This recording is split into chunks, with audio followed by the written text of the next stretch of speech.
2036 रे समृद्ध ओडिशा गठन स्वप्न और संकल्प प्रसंग में ओडिशा अभ्युदय कनक्लेव रे हुईछि महावितर्क।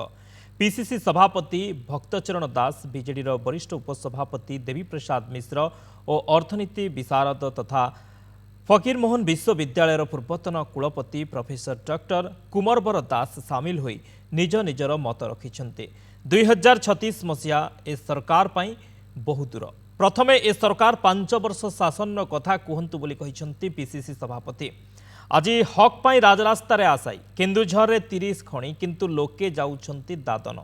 शह शह खणी पुंजीपति हाथ को टेकी दिगला बोली कहिसंती भक्त दास। पुंजीपति माने देशर भाग्य निर्धारण करुछंती। शिक्षा और स्वास्थ्य रे 50% स्थान खाली पड़िथिबा बेले सरकार केवल बाहस्फोट मारुछंती बोली से कहिसंती। अन्यपटे पूर्वतन मंत्री तथा बीजेडी वरिष्ठ उपसभापति देवी प्रसाद मिश्र कहिसंती जे नवीन पट्टनायक 24 वर्ष शासन में ओडिशार सामग्रिक विकास होईछि, हेले गत 2 वर्ष है विकास गति धीमे जाइछि। 500 बिलियन अर्थनीति पाई सबु ठीक चलिनी, केवल चर्चार रहिबाकू एभली स्वप्न ए सरकार देखाउछि बोली कहिसंती देवी मिश्र। तेबे विकास एक प्रक्रिया, परिणाम नुहे। परिसंख्यान केवल लोकों को भ्रमित करुछि बोली कहिसंती अर्थनीति विशारद प्रोफेसर कुमरवर दास। मार्ग भूल हेले लक्ष्य मरीचिका पालटी थाए। लोकप्रिय योजना लोकाभिमुखी हेबा दरकार, किंतु 500 बिलियन अर्थनीति स्वप्न केवल स्वप्न रे ही रहिबो बोली मत रखिसंती अर्थनीति विशारद प्रोफेसर कुमरवर दास। विकास को आम भावुँ गोटे परिणाम, विकास गोटे परिणाम नुह, गोटे प्रक्रिया। परिणाम करके होगले 3 बिलियन 5 बिलियन 10 बिलियन 20 बिलियन होगले आम विकसित हो। शासन प्रशासन उभय भावुँ गोटे परिणाम।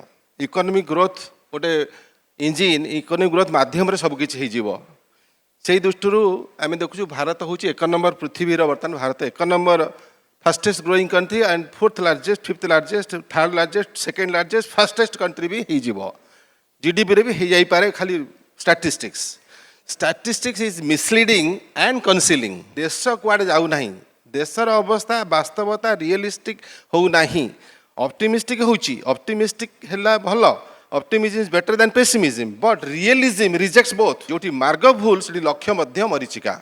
ओडिशा लोके प्रधानमंत्री एवं मुख्यमंत्री को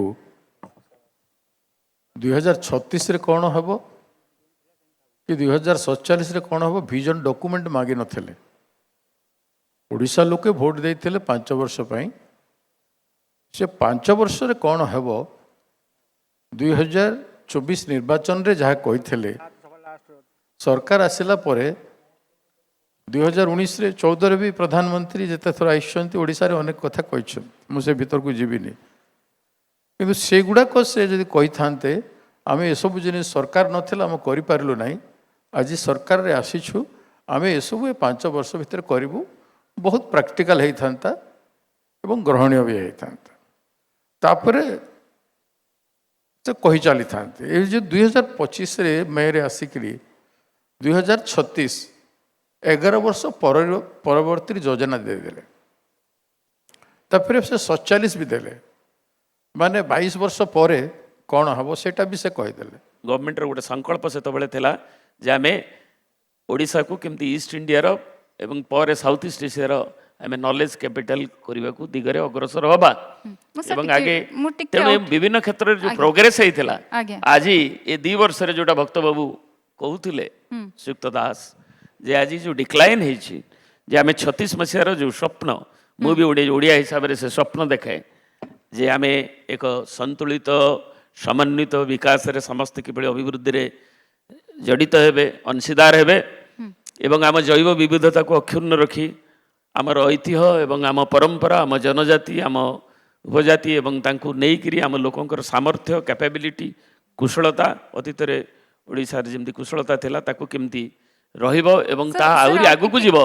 ताले 36 मसीह रे जो 500 बिलियन इकोनॉमी कुमार बाबू भी जानिबे जे 500 बिलियन इकोनॉमी रे आमे जदि 36 को रखिबा 10 वर्ष रे ताले आम growth rate it should be between 14 रु 16%। इभଳି भाबरे ए मायोपिक विजन आमर काहेकि रखिछे एवं तापे आमे कोन स्टेप नैछे, आम ग्रोथ रीजन गुड़ाक कोन चिन्हट करिछे।